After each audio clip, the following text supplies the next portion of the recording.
बिस्मिल्लाहिर्रहमानिर्रहीम अस्सलाम वालेकुम। 23 मार्च और 14 अगस्त को पाकिस्तान के मुख्तलिफ शोबा ज़िंदगी से ताल्लुक़ रखने वाले लोगों को अवार्ड्स की तकसीम की जाती है। ये अवार्ड्स गवर्नर और सदर पाकिस्तान अता करते हैं, लेकिन इस मरतबा जिन शख्सियात को ये अवार्ड्स दिए गए हैं, उनमें बहुत सारे ऐसे लोग थे जो शायद या तो इसके हकदार नहीं थे या फिर उन पर बहुत ज़्यादा सवालिया निशानात थे। इस पर भी बात करेंगे, लेकिन इसके साथ ही आज तहरीक इंसाफ ने इस्लामाबाद के अंदर एक बड़ी तकरीब की है और वहां पर ललकारा है। किसको ललकारा है, ये भी हम बात करेंगे। काजी फायद ईसा और जस्टिस आमर फारूक अब किस तरह फंस गए हैं और जज जो है वो अब उनके सब्र का पैमाना लबरेज हो गया है। इस हवाले से एक बड़ी आम स्टोरी है, वो भी आपके सामने रखनी है। शहद अफरीदी का मामला दूसरे दिन से खबरों की जीनत है और आज तहरीक इंसाफ के अंदर इस मामले के अंदर लड़ाई हुई है और ये लड़ाई सोशल मीडिया तक पहुंची है। ये मामला क्या है, इस पर भी बात होगी। उम्मीद है आप वीडियो समाप्त करेंगे और अपने कीमती फीडबैक से जरूर आगाह करेंगे। शायद अफरीदी आज परेड ग्राउंड के अंदर भी मौजूद थे और वहां पर काफी हमारे फौजी भाई और आम जो सिविलियन लोग हैं वो उनके साथ सेल्फीज ले रहे थे। पाकिस्तान क्रिकेट का वो एक बड़ा नाम है, बूम बूम अफरीदी। लेकिन लोगों को शिकवा ये है कि जब आप शहबाज शरीफ की तारीफ करेंगे और वो लोग जिन्होंने पाकिस्तान को इस स्टेज पर पहुंचाया है, दूसरी तरफ इमरान खान पर गोलियां चली, खवातीन पर जुल्म हुआ, नाजायज मुकदमात के अंदर जो है वो जिस अंदाज के अंदर लोगों को जेलों में डाला हुआ है, फिर घरों पर हमले हुए, इन तमाम चीज़ों पर अगर आप खामोश थे तो अब भी आप खामोश रहते। तो अब आपको ये ज़रूरत क्यों पेश आई कि आप जो है वो गुफ्तगू करते दिख रहे हैं। लेकिन जो शेर अफजल मरवत है, वो अब खड़े हो गए हैं शायद अफरीदी के साथ। उन्होंने आज शाहिद अफरीदी की बड़ी तारीफ की है कि अब शाहिद अफरीदी को 9 मई के 1 महीने मुबैना बयान की वजह से उनके खिलाफ मुहिम चला रही है और मैंने शाहिद अफरीदी के खिलाफ मुझसे मनसूब चंद बयानात देखे, इसलिए हमें झूठी खबरों की तरदीद करनी चाहिए। मुझे शाहिद अफरीदी की जानब से ऐसा कोई बयान सामने नहीं है और ऐसा लगता है कि कुछ अनासर उनके खिलाफ झूठी खबरें फैला रहे हैं। शाहिद अफरीदी एक जिंदा लेजेंड है, पश्तून है, अफरीदी है, मुझे इनसे बड़ा प्यार है। ये प्रापेगंडा नहीं करना चाहिए। पीटीआई की सोशल मीडिया टीमों से गुजारिश है कि शायद अफरीदी के बारे में अच्छी बातें फैलाएं। हमें मुस्तकबिल में पीटीआई के प्लेटफॉर्म से होने वाले झूठे प्रापेगंडे पर भी तेजी से रद्द अमल दायर करने की जरूरत है। ये जो बात उन्होंने की है, अब इस पर जो अदर मिशवानी सेनेटर के भी उम्मीदवार हैं, उन्होंने रद्द अमल दिया चूंकि वो तहरीक इंसाफ की जो सोशल मीडिया की टीम है, ऑफिशियल उसके अंदर मौजूद है। तो उन्होंने मरवत साहब जो है उनको कहा है कि ये ट्वीट आप डिलीट करें। कम से कम ये जुमले जो है आपने अपनी सोशल मीडिया जो है उसके हवाले से ये जो मौक़िफ़ है वो दुरुस्त नहीं दिया। तो अब ऐसे लगता है कि तहरीक इंसाफ की जो लड़ाइयाँ हैं वो अब सोशल मीडिया की ज़ीनत बनने लग गई हैं और जितना-जितना तहरीक इंसाफ तक़सीम होगी, उतना ही जो मुखालिफ क़ुव्वतें हैं वो उसका फ़ायदा उठाएँगी। उन्होंने अदर मिशवानी लिखते हैं कि मरवत साहब, आपका ये जुमला इंतहाई काबिल मज़म्मत है और फ़ौरी तौर पर डिलीट करना चाहिए। हमें मुस्तकबिल में पीटीआई के प्लेटफ़ॉर्म से होने वाले झूठे प्रोपेगंडे पर भी तेजी से रद्द अमल दायर करने की ज़रूरत है। कि वो कहते हैं पीटीआई के platform official account Imran Khan के बयानिए को आगे बढ़ाते हैं, ना कि प्रोपेगंडा करते हैं। इसके अलावा गुज़श्ता हफ्ते भी इमरान खान साहब ने बदरिया मिशाल यूसुफजई आपको हदायत की थी कि सोशल मीडिया और मीडिया प्लेटफॉर्म पर पार्टी की अंदरूनी बातों को जवाब ना दिया करें और ना ही कमेंट करें। आपको अगर पार्टी के किसी अंदरूनी मामले में शिकायत हो तो आपके पास हर तरह का पार्टी का फोरम मौजूद है, बल्कि हर चौथे दिन मुझसे भी आप जो है वो मिलते हैं। यानी जो है वो प्रॉपर जो ऑनलाइन मीटिंग होती है, तो हर दूसरे दिन आपका किसी पार्टी लीडर या पार्टी के अंदरूनी मामले पर बयान आ जाता है, जिससे सोशल मीडिया पर हमारे जो सपोर्टर्स हैं उनकी तवज्जो इमरान खान समेत आम मौदूआत से हट जाती है। तो शेर अफजल मरवत जो मुसलसल इस तरह इंटरप्ट कर रहे हैं और फिर कोई ना कोई सोशल मीडिया पर मामला लेकर आते हैं,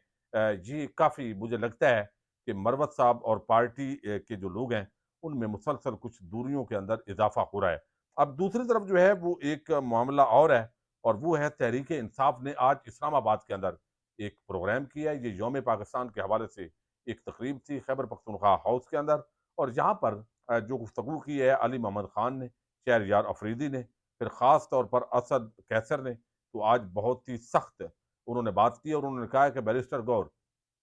और सब जो है अब उनको पंजाब के मैदान जो है वो सजाने चाहिए। और यहाँ पे एक ये उन्होंने कहा है कि ये पाकिस्तान किसी के बाप की जागीर नहीं है, बल्कि ये हमारा भी पाकिस्तान है। ये जो ठेकेदारी बनी हुई है, ظلم کا وقت گزر گیا، پنجاب میں میدان سجے گا۔ قاضی فائد نے آئین قانون کا راستہ نظر انداز کیا۔ قاضی صاحب بھی انہوں نے بڑی جو ہے وہ قاضی فائد عیسیٰ اپنی غلطیوں کا احساس کرو ورنہ یہ ساری چیزیں انہوں نے اس طریقے سے آج جو ہے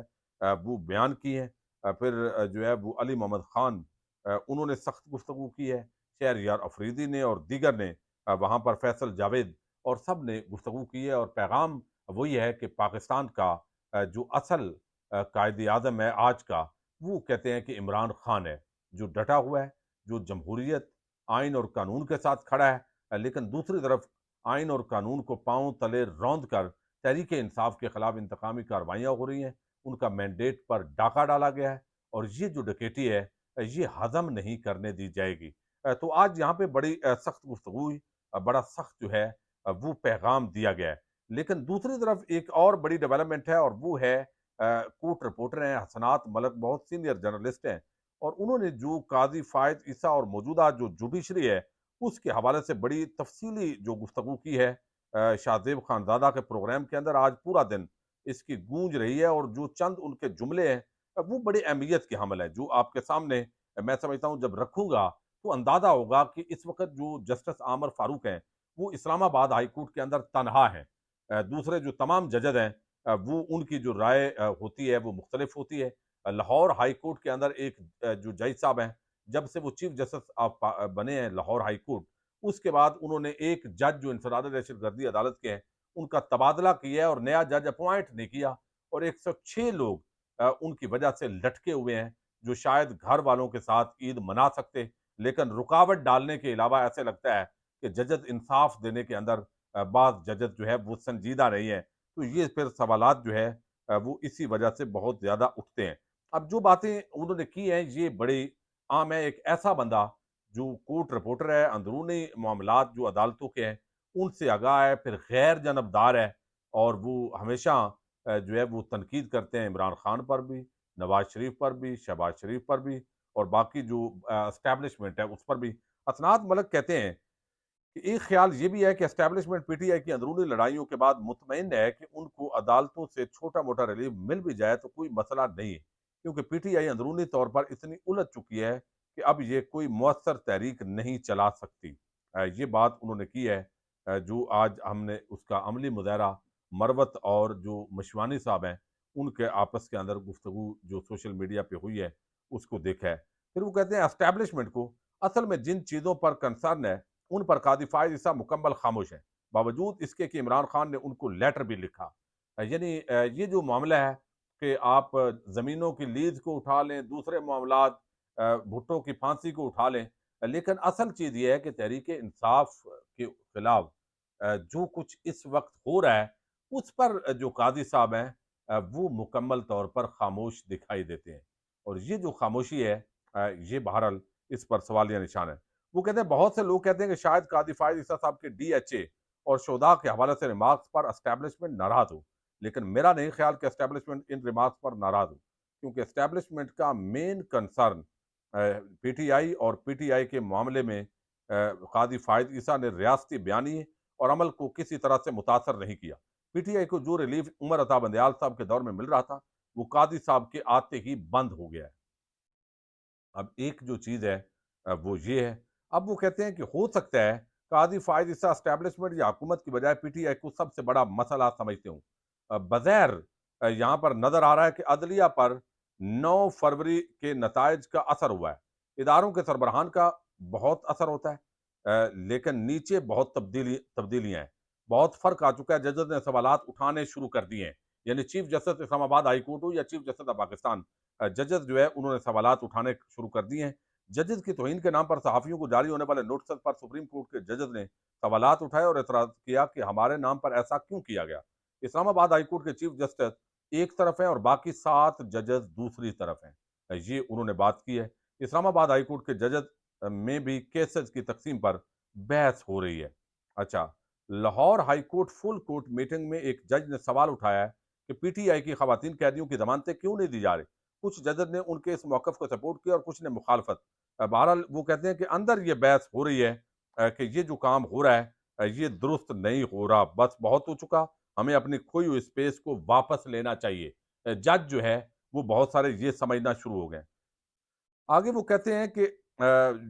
यहाँ पे जो मामला है, चीफ जस्टिस कादी फाइज है और सरदार तारक मसूद ने मिलिट्री कोर्ट वाले बेंच में जस्टिस जमाल खान मंदोखेल, जस्टिस अतर मिनल्ला को शामिल नहीं किया था और जस्टिस सरदार तारक मसूद की सरबराही में बेंच बनाकर सिविलियंस के ट्रायल की इजाजत दे दी थी। जस्टिस मंदोखेल और जस्टिस अतर मिनल्ला को बेंच में इसलिए शामिल नहीं किया गया कि उनका बुनियादी इंसानी हकूक और शख्सी आज़ादियों के हवाले से मौक़िफ़ बहुत वाज़ेह है। यानी वो जजेस जो इंसानी हमदर्दी के तहत इंसानी हकूक की पामाली के खिलाफ फैसला दे सकते थे, तो वो कहते हैं उनको ये फौजी अदालतों के अंदर जो सिविलियंस का मामला है, इस के अंदर जो है वो शामिल नहीं किया गया। लाहौर हाई कोर्ट वो कहते हैं कि यहाँ पे जो है वो यहाँ Lahore high court full court meeting का उन्होंने जिक्र किया और वो समझते हैं कि बज़ाहिर नजर आ रहा है कि अदलिया पर 8 फरवरी के नताइज का असर हुआ है। कादी फायज ईसा का पूरा फोकस मादी की एस्टेब्लिशमेंट है और मौजूदा एस्टेब्लिशमेंट के हवाले से वो बहुत मोहतात है। ये बड़ी आम बात है कि यानी इस वक्त जो भी हो रहा है, अंधेर नगरी चौपट राज है, जो कुछ भी हो रहा है, इस पर कादी साहब की मुकम्मल खामोशी है। नीचे जो जजेस हैं उनके अब सब्र का पैमाना लबरेज होता जा रहा है। वहां से अब रेजिस्टेंस आ रही है कि अदलिया जितनी बेतौकीर हो गई है, एक कांस्टेबल, एक एसएचओ, एक जेल सुपरिटेंडेंट जो अदालती अहकामात है उनको जूते की नोक पे रखता है और अदलिया की तदलील होती है, लेकिन चीफ जस्टिस साहबान इस मामले के अंदर जो है वो मुकम्मल खामोश हैं। तो इस पर सबसे ज्यादा जो इस वक्त कुछ खुले लफ्जों के अंदर, कुछ इशारे और किनारे के अंदर चीफ जस्टिस कादी फायद ईसा और फिर उनके साथ जो है वो जस्टिस अतर मिन जो सॉरी आमर फारूक हैं, जो इस्लामाबाद हाई कोर्ट के चीफ जस्टिस हैं, उन पर बड़ी तनकीद हो रही है और इस वक्त ताकतवर हलकों के साथ उनका एक पेज होना, तहरीक इंसाफ को रिलीफ ना मिलना, तहरीक इंसाफ के खिलाफ बगैर ये जो सेम पेज है, इस पर बड़े तहफ़्फ़ुज़ात है बाज़ जजेस को और आने वाले दिनों के अंदर मुमकिन है इन तहफ़्फ़ुज़ात का मीडिया के ऊपर और केसेस के अंदर जो इज़हार है वो भी नज़र आए। देखते हैं क्या होता है। पाकिस्तान ज़िंदाबाद, पाक फ़ौज पाइंदाबाद।